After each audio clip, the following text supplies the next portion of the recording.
Hi YouTube! Welcome back to my channel. This is my little chatty, sassy corner on YouTube where I talk about all of life's luxuries, from luxury travel to luxury fashion. And today I'm actually doing a video talking about when you don't love luxury quite as much. This is a video that was started by Winnie B. LV and Bits and Bags, and then I was tagged by Amelia Rose to do this video. And so this is just sort of a fun video talking about things we don't necessarily love as much about luxury anymore. Now, I've been very fortunate in that I'm very specific and I take a lot of time to think about purchases before I make them typically. So I really haven't had that many luxury regrets, but there are just some things that if I look back on it, I would have done things a little bit differently.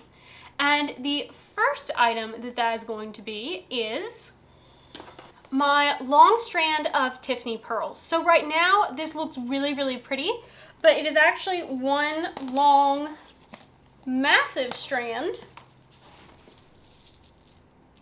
that is very, very long indeed. And this is a necklace that I had not intended to get. I had initially gotten a Tiffany pearl necklace from my husband for Christmas, but the way that the necklace laid on me just wasn't quite right. And so we went to take it back to Tiffany, and my husband knew that there was a necklace that I really loved called the Torsade pearl necklace that was all twisted and just this really thick group of pearls. But I was trying to be very, very reasonable, and I didn't want him to have to spend a whole lot of money on a necklace, and so I went with this one because I thought it would be very practical. I didn't have a long strand to make a layered pearl look, and it was also more affordable, and it was in stock, so I got to get it that day. And looking back on it, I wish that I had instead waited for the Torsade pearl necklace to come back in stock, because I think that I love this one a little bit less than I did initially because I've never been able to get that other necklace out of my head. And this necklace is great, but it does move around. So when I have it in like a really pretty 3-strand version like this, these move throughout the day on the way that I wear them, and so I keep having to readjust them, and that does bug me just a little bit. I still am glad that I have this, and I probably still would have wanted these eventually anyway, but I would have definitely gone with the Torsade first. Now, my second luxury regret is more a casualty of COVID. I ordered a Mulberry Passport wallet thinking that we would be traveling.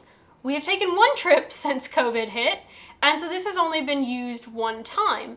And I loved the color because it was in Cambridge green. I studied abroad at Cambridge, thought it was absolutely stunning and beautiful, but I just haven't gotten the use out of it. So for how little I use it, it would have been worth it just to go instead down to TJ Maxx or get something like a Coach leather one that would have been about half the price of the Mulberry one that I found on, I believe it was Farfetch that I got this from. Now, a third item that doesn't exactly follow the brief, but it's an item that doesn't receive enough love in my closet, and that is my Hermes silk scarf. Now, this was the first item that I got from Hermes, and I'm super glad that a silk scarf was the first item that I got, but I don't wear this as much just because I have a hard time figuring out how to style it and to tie it because it's a lot of fabric and I'm a small person, and I don't want to wear it as a shirt because I would need either a second scarf or I'd have to wear it backless, and that's just not my style. But I am looking at getting a scarf ring that would make tying this a lot easier, and therefore I'd be able to turn this from an item that doesn't get enough love into an item that I wear a lot. Now, the fourth luxury regret is actually something that I don't have because pretty much as soon as I got it, I did not love it as much as I thought that I was going to. And I did sell it on, and fortunately because I was very particular in buying it, I had a certain budget in mind that I knew I could resell it for, I didn't lose any money. And that was my LV Cosmetic Pouch PM in the limited edition Pink V print.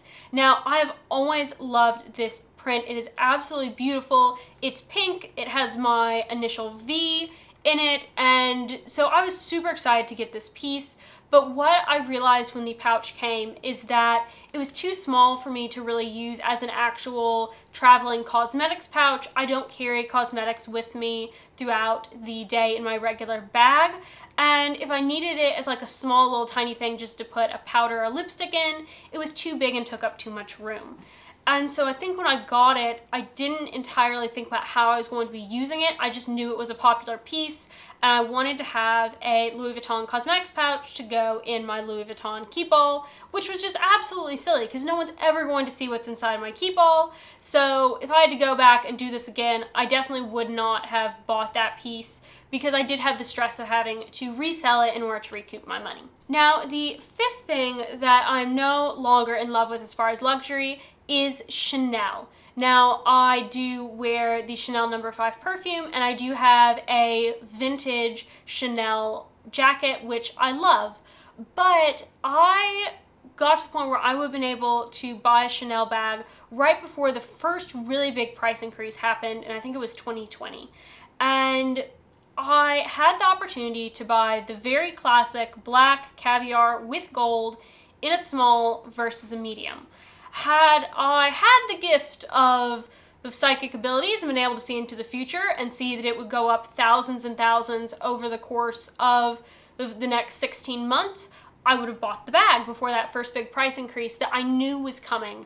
But because I didn't buy that bag then, and because these price increases kept happening, it pushed Chanel to a point that became really unobtainable for me and unobtainable for a lot of different people. And so I think it was sort of this perpetuating cycle with Chanel where the price increase would go up, I'd feel a little bit uncomfortable about that price increase, the sales associate could tell that they'd be a little bit snooty, that made me dislike Chanel, and it just turned into this cycle where I just will never go into a Chanel store and buy something in Chanel at this point. And honestly, I'm not even sure that I would buy anything else that is even a vintage piece from Chanel because I have just been completely disillusioned with the brand as a whole. So I hope that you guys enjoyed sort of hearing my thought process on why I don't love things as much as I thought that I would, and on why my opinions have changed over time. Like I said, some of these items I still really do enjoy. It's just if I had to go and do it again, I wouldn't be doing it the same way a second time. So I hope you have a great rest of your day, YouTube. Bye!